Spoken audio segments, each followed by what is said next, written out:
He's got to start keeping his eyes open for Elise. Do see the first recall coming out from Kha'Zix though, and he's got himself a quick Spirit Stone rather than any kind of combat. Yeah, that's a little bit surprising perhaps when you take into account the standard playstyle of the aggressive junglers. They'll sometimes pick up Longsword first, but Hook in the bottom lane. Hook in the bottom lane does land, but Yana puts the spell shield a bit late. It's just a little bit of a trade, but down to 50% health with no potion left now because of that is Sivir.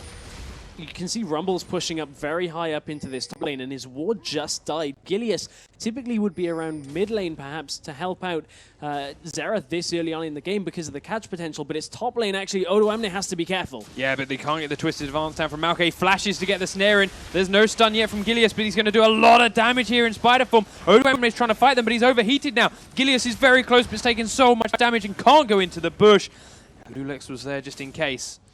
Odoamne gets away with a tiny bit of health left. He's going to go in for more, but no mana on Eclipse, I think, is pretty much a safe bet there for Odoamne. But what happened in that engagement was Gilius was forced to sit behind their own minions because he couldn't risk getting hit by the Electro Harpoon from Odoamne, because that would have put Gilius far too low to actually go in. So very nice play, waiting for that moment from Gilius. Yeah, it does get the minions all pushed into turret, which should give Eclipse a nice base timing with, of course, that teleport to get back to the lane should he need it. Lilix was around top there to help with that gank if he was needed, and as a result, he's used that extra time he's gained from knowing Elise is low to go towards the mid lane. Abaria has landed the stun on Febivent, but does have to get pushed back to his turret before Lulix can really show up. But still, only one the potion left on Xerath. It's going to take a little bit of toll on him if he takes too many more shock blasts. Forbidden may look to go in there. I was thinking he obviously could 2 the skies in, but his mana is far too low for this point. But what this is doing is delaying Meloon Cats' ability to get a pick in the mid lane. They're looking to set up Abaria and Gilius getting just a 1v2 kill or 2v1 kill in that mid lane and get themselves onto the board here. This is a fair lead already for H2K, about 500, 600 gold right now. And that gap is going to go even wider unless Gilius can get into this game some more. He's looking for an opening, or was looking for an opening onto Febivent, but actually they've decided Abaria needs to base, so they just want to pump and push this lane, so that's what Gilius is helping him do now. Kha'Zix is right up the top side of the map and nowhere to be seen as far as that's concerned, so they should have an easier time. Actually, I'm okay, now I'm even more confused with what Gilius had done, because he didn't stay to help push that lane. He just came in, took a couple of creeps and left. Gilius just wanted a bit of farm, but I think the sentiment is kind of there towards what they're looking for in that mid lane. That 2 single target stuns into a kill is what they would look for, but not in that situation. So that kind of is a precursor to what Meloon Cats are going to look to set up later into this game. But back down to that bottom lane, we haven't really seen all that much out of our bottom lanes, considering we thought they were going to be very aggressive. But what we have been seeing is so quintessential of Sivir, always pushing in. Craiky's doing a good job of farming up with it, though. Yeah, right now they are on level pegging for the 2 AD carries. There's been a couple of trades either way, but again, easily sustained back up again by both Voidal and Dude using, of course, that Targon's Embrace. But there's big gold counts now on both the AD carries and the mid laners. We're yet to see any of them go back and really make a spend of it. So that as Xerath hits the fountain, he gets back and he buys himself. Interestingly, the beginnings of that Chalice, despite being up against physical damage. Yeah, that is true that he is up against physical damage, which normally you'd see it go perhaps towards a Morellonomicon, but in this case, he very much so needs the mana regen. Blue buff is not going to be enough for him, but again, a repeat gank up in the top lane. Gilius is coming out, but this time Eclipse has no flash to get the snare down, and Odoamne just walks on out of there. Also, while that was happening, we saw another trade bottom, in which case, yes, Voidal is very low, but Crikey took all the damage for Meloon Cats, and that's a far better trade for H2K. But at the same time, we didn't quite catch it on our screen, but I believe Voidal flash pulverized and headbutted back, because he used both of his summoners in that engage, and he's just hit a very important spike at that level 6. Alistar Ultimate allows the bottom lane here from H2K to trade so effectively in these fights because of the damage reduction. So watch out when these two pairs go back to the lane. The Meloon Cats cannot afford to have Alistar hit a headbutt pulverize combo. So, time for that first blue buff handover. Abaria is heading towards that now because Gilius is there to give it to him. Lulex just killed off a ward in the river on the top side. He's now heading towards his red buff, because that's the first thing to respawn for him. Or is he just giving that blue buff over to Jace. That's an odd timing because he started it. He must have already given it to Jace. Never mind, just missed it. As that'll help that mid lane become back into an even more comfortable farm fight. Yeah, there we go. Yes, indeed. But look at what Jace did, in fact, pick up Brutalizer and the tier. So between that and the blue buff, he's going to be throwing those shock blasts out all the time in this mid lane. Yeah, Odoemne's starting to get very aggressive up top now that he's at level 6 as well, and this is a big wave of creeps that the Eclipse isn't going to be able to pick up from this turret because he hasn't got his TP to get back from this recall either, and this CS lead that is already there for Odoemne is about to stretch even larger. And that is forcing this Eclipse into a build path he really doesn't want to go to. Ideally on Maokai, you want the Catalyst, the Protector, because it makes you tankier over time. You pick up Rod of Ages, you get tankier over time, and from there, Maokai is the team fight menace. But he's having to go Spectre's Cowl just to get the magic resist. That is not going to lead to a very tanky Maokai as they start to group. Yeah, it's going to take a long time for MC to get the Eclipse into the point they like him being at. But can they stay in that long? Because H2K... we've already seen how they like to be aggressive. You mentioned the Flash Pulverize in the bottom lane. We know them in the past. But once they know their power spikes very well, they are not afraid to take fights. And if Eclipse isn't in the right setting when H2K decide it's go time, Meloon Cats are in a lot of trouble. Meloon Cats are already in a bit of trouble. When you look at how their lanes are going, they're down in every lane, and that is not a good position to be in against potentially one of the top challenger teams in Europe. I mean, everybody's talking about how H2K are looking incredibly strong right now. We know that they're doing well against the rest of the EU Challenger lineup, so they're making a big statement about wanting to get back, get to the LCS, finally. So, Gilius has made 2 attempts top now. One of them almost worked, the other one didn't even come close. But Odoemne still knows he's taking a lot of focus from this jungler and has got 2 wards there covering his backside for any further ganks. So Gilius needs to find an opening somewhere else, and perhaps that could be opening into a dragon if Meloon Cats play it right. But if they keep going like this, they're slipping behind by 1,000 gold in just laning, in just CSing, so they need something to change.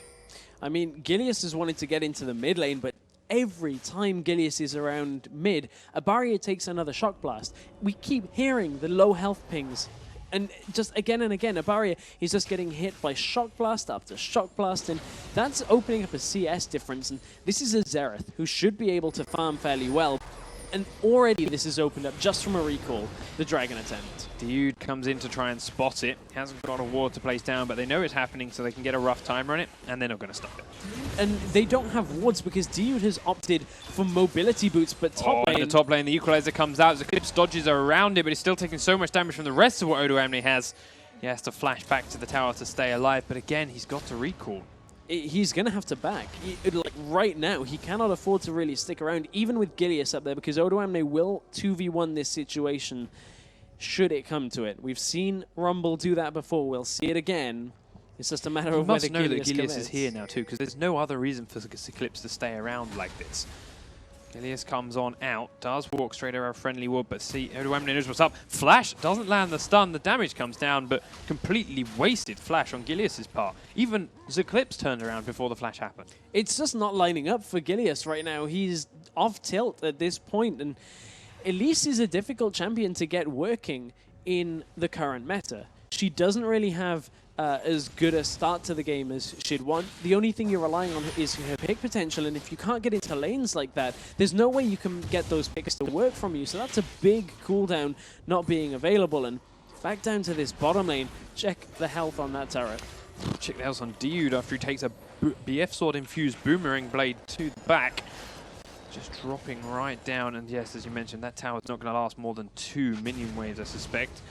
Quick spell shield blocks out the big rocket from Crikey, who has now started to slip down in the CS after doing so well for sticking at the same point. Ooh. But the hook lands on Hjarnan. Actually going to take a lot of damage from the Phosphorus Bomb, and the Ignite has been used. But Voidal does a good job at blocking Corki out. But a quick flash forward and a Lantern from Dude gets him close again, but the rocket will not land.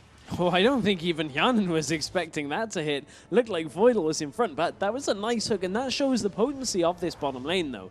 Do not underestimate Thresh and Corki with the amount of upfront damage they're going to have in these engages. Voidal's hanging around. Don't know what for. They're going to see him when he comes around the corner. they're going to see him when the minions go around the corner, and he's got no support from a jungler either. I don't know, maybe he's just trying to follow him into a sense of security, thinking that he had based, but he is now still there. Gilius is down here, but again, it's a handoff of blue buff to a Barrier to try and keep him in the farm game. But again, he is slipping down behind Jace as well. And as you mentioned, the shot blast that he keeps catching on, helping, down by 3,000 gold now as a team, especially with that dragon on top of it. And that is a big factor, that Meloon Cats just kind of let that dragon go away. Top lane, there is a bit of a trade, but Odo Amne has his equalizer. Yeah, and now Febiven and Lulex are coming up through the jungle as Eclipse is so low, and there's finally a first blood. Febiven gets it with a shock blast from miles away. That is a very slow first blood, considering the lead that H2K have right now. But it's on one of the players that they really need it on, because the problem with Sivir is the later into the game you go, she doesn't exactly have the damage to deal with a tank like Maokai. So who do you put the damage on? Jace has damage, Rumble has damage, so let's get kills and assists on them. Maokai's never going to be a problem. Jace walked all the way up there through the jungle and met up with Kha'Zix and got to top lane without boots. Yep. And he didn't use his acceleration gate because he needed it for the shock blast. He was just given all the time in the world to stroll on and have a little look around the jungle and pick up a kill without any kind of response from Meloon Cats. Hey man, don't underestimate the extra movement speed that you get from Transform. There is some of that. It's Hammer Transform on the way up. We do actually get a stun from Gilius onto Voidal, but he shrugs it off with a heal. We do see MC now trying to get a bit of vision control around this Dragon Pit, which is good, but as Dragon's not coming up for over 2 minutes, those wards probably won't last. No, and another factor that when Dragon actually does end up coming up is Odo Amne is going to be a massive presence there. He's got a needlessly large rod before even haunting guys, which is an insane decision-making process that Odo Amne has gone through. Is like, I don't actually need the magic penetration right now. I'm just going to get flat AP and deal massive amounts of damage to everybody in the next Dragon fight. So you see him bullying Eclipse off of every last creep. Eclipse has gained about 8 CS from the last time we looked at those numbers. He's now down by 60 in his own.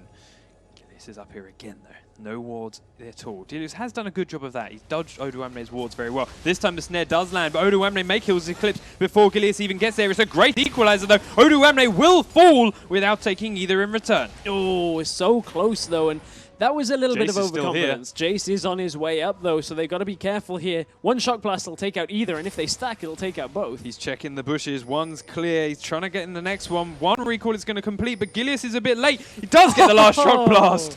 Figured out where they must have been, and he picks up a return kill. He made a list. He checked it twice, and down go Meloon Cats. There's not really a Christmas classic in that one. No. Barrier is doing a little bit of damage onto Lulex, but he's dodging away from most of it. But we do see a turret going down in the top lane, and that bottom lane one finally fell as well. So it's 2 turrets to 0 now in H2K's favor, and a 5,000 gold lead. Voidal's behind Diud, gets the knock up, gets the pulverize, and he's going to keep chasing onto it. Hyana goes around the box and starts putting damage down onto Crikey. Remember, there's no tower here this time too, so they can chase a bit further, but Crikey's putting out plenty of damage that H2K are a little bit too scared to keep the chase up. And with a barrier coming down the river, he's going to keep firing off his ult to somewhere, down to the bottom lane as the teleport comes down now from Odo Amne. Dude falls. Crikey's trying to fight Hyanan. He will also fall. And H2K again come out with 2 kills as no response from the Meloon Cats. They were just waiting on the cooldowns for Voidal, just waiting for that headbutt pulverize. And from there, teleport down from Odo Amne. Here's the dragon fight that we were kind of predicting, but it is going to be preceded by a mid tower going down as well. Mid tower falls, mid lane is all the way open, and Meloon Cats are getting pushed back even harder. And while I'd say that, okay, you can fall behind a little bit with Xerath more than perhaps some other champions because he can wave clear so much better than a lot of people, but even he is getting destroyed by H2K's poke from even Odo Amne, which is quite a distance of poke that he can't wave clear properly for them. He's back to the fountain after defending poorly that first middle turret, and now they may lose the second middle turret because of it. As it is, H2K decided 2 cannot push against 4 though, and they do back away, but not before doing 3/4 of the damage on that tower. Yeah, so a lot of that damage comes from the fact that Forbidden just hit a really important spike. He's level 13, which means he has 5 points in Shock Blast and 5 points in Hypercharge right now. And that gives him the ability to push down towers incredibly quickly. First you siege with Shock Blast, then you just chunk it down with that extra, I believe, yeah, the extra 130% damage. on each auto attack at max speed. So for Bivin, Last Whisper and a Mana Mune as well is really in a great spot. So apparently we're getting some lag on the side of Meloon Cats, and they'll get that solved as fast as possible again. And, A summoner has disconnected. yeah, a barrier just reconnecting again as fast as possible. So ultimately, Meloon Cats, unfortunately, it's not really going their way today with a couple of small lag issues, and well, every lane losing over. Yeah, I mean, there's no way to sugarcoat that either. And I don't even think that the ban that they missed would have fixed that. It's Meloon Cats right now coming into this game just seem a step behind the game plan that H2K have. H2K have set this up very well for themselves, mobility, poke, mid-game damage. And Meloon Cats are kind of floundering here. They don't... I mean, we can see sort of what they need to do. A summoner They need to has back off, they need to defend the sieges again, not getting picked off from random ganks and roams from H2K. But with Febiven landing every single shock blast, which is now approaching 50% of a barrier's health with each blast, it's so incredibly hard to play like that. And Meloon Cats, I mean, they're going to try their best, they're going to do everything they can, but they're down by 8,000 gold at 18 minutes. And H2K look incredibly comfortable. Beyond comfortable. They just, it looks like a walk in the park for them right now. And it's going to get even tougher by, even though a barrier is about to finish, or about to, nope, not even about to complete. He's a long way off his Zhonya's Hourglass. That's going to go a little bit of the way to kind of helping them out a bit in surviving through some of this poke. They just have a composition that is very mismatched. You've got a lot of single target focus, and then your team fight is kind of reliant on Eclipse's damage reduction, and then getting a pick to begin with that a barrier opens up a lot of damage, and then kind of just hoping H2K don't have damage from there, which unfortunately they do. So we did get it ready from both of those teams. The game is unpaused. We will be back in. Let's see if hopefully that gives a new spurt of life then for Meloon Cats. We do see in the top lane they're giving another go on Oduwamne, but he uses the equalizer down onto 2, and Gilius has taken so much damage from it. Oduwamne is slowed up again, but now he's got Voidal in support, and it's a 2v2. Kha'Zix and Sivir are also coming, and suddenly Meloon Cats are massively outnumbered. Eclipse is running in the right direction. Lulex and Oduwamne, however, are chasing to Gilius, who is in certain doom. They're going to keep chasing him as far as they can. He's heading towards the river. Oduwamne's careful of the turn, but there's the slow. There's the kill for Rumble. Easy kill. H2K, are they even turning towards Baron here? I think they are. And this Do not blame them. This would normally be an incredibly fast Baron, but they've seen Corki's in the bottom lane. They know Gilius is not around, so they don't. There's no damage available really for Meloon Cats to look to steal this one away. Yeah, even with that kill, of course, the jungle smite is gone. Abarik, do you have the damage? Gives it a go, but Kha'Zix picks it up with ease, even with Dude's grab. But we do get the ult come out from Xerath. Oduwamne, however, dodges every single one. And now they may even follow it up some more kills. Eclipse's headbutt pulverized and killed. Kha'Zix going to chase onto a barrier. The shock blast doesn't quite land, but the hook from Dude will hit Lulex. He's going to flash forward, though, and go for the next reset. Now they're onto a barrier. Lulex incredibly low, but the barrier's down, and it's a double kill for Jace. I believe the only one that didn't die in that whole fight was Crikey, and that is just H2K with this massive spike they have right now. Now they've got the regeneration as well from Baron, and H2K are in a commanding position right now. Looking for the blast. Doesn't quite catch Corki this time around, but this tower is incredibly low already. They're going to try and nuke it down. Jace finishes it off. They can't quite get onto Gilius or Crikey this time, though. And if you're Meloon Cats, how do you combat this much of a lead? This is the kind of lead that will just close games out, and Meloon Cats have to know that. Eclipse right now is so not tanky. I've got to find a word for that. So squishy. Squishy is the word. Opposite of tanky. He hasn't got a completed item. I mean, he's got a Spectre Scout and a Catalyst, which is a little bit, but I mean, on the other side, Haunting Guy's Zhonya's Hourglass, Sorcerer's Shoes, Blasting Wand. It's gone so well for Oduwamne. Wow, the damage onto Crikey from one shock blast out of Febiven. Febiven, who has now got, of course, a Last Whisper on top of his Brutalizer and still hasn't completed the Mana Mune. But he's got to be incredibly close. And when he's doing that much damage before the Mana Mune, I am terrified to see what happens afterwards, as Gilius takes one to the face, as does Dude, and that opens up this tier 2 turret for H2K to take for free. Yeah, he's currently at just over 600 stacks, so it is going to be very shortly that Forbidden is going to have that added damage. But man, H2K 8-1 doesn't really tell the story of this game. There was a good 14-minute period at the beginning of this game where H2K just pushed around the lanes. They didn't get any kills, but they didn't need it. They just gave themselves the platform to set the game up like this. They certainly played smart. We know a lot of teams who, if you start going well like that, would just start trying to get crazy kills and doing silly things and risk throwing the game away because of it. H2K knew they were ahead, knew they were winning the lanes, and if they just sat back and played it patiently, it wouldn't change that. And this is what we're now seeing. They are up by 12,000 gold at 22 minutes. And now they're looking for another tower, which with 5-1 already, and with Shock Blast, it's all it really is at the moment from Febiven that's pushing Meloon Cats off of these turrets. It's 2 or 3 Shock Blasts and suddenly they can't defend it. So he's not there, and this one is staying alive a little bit longer. He'll be there soon. And honestly, this is H2K's playstyle through and through. They like to exert a lot of map pressure, push all 3 lanes if they can, and just completely choke your opponents out. Force them to spread as thin as possible. Voidal's coming behind him, but they are forced to engage. Eclipse is there. Gilius is up. Abari has to fall back, but we do get a kill onto Eclipse first. Now H2K looking for the resets as Jace comes in behind. Thresh is down. Xerath's down. Crikey's the only man alive. H2K lose no one and pick up 4 kills and a tower. Oh, it should not be that easy at 23 minutes into the game, but the resets from Kha'Zix are just too strong right now, and that is going to indicate exactly what I think a lot of people would have been expecting by there. That's a surrender vote coming through. So, Meloon Cats, unfortunately, they didn't have the best show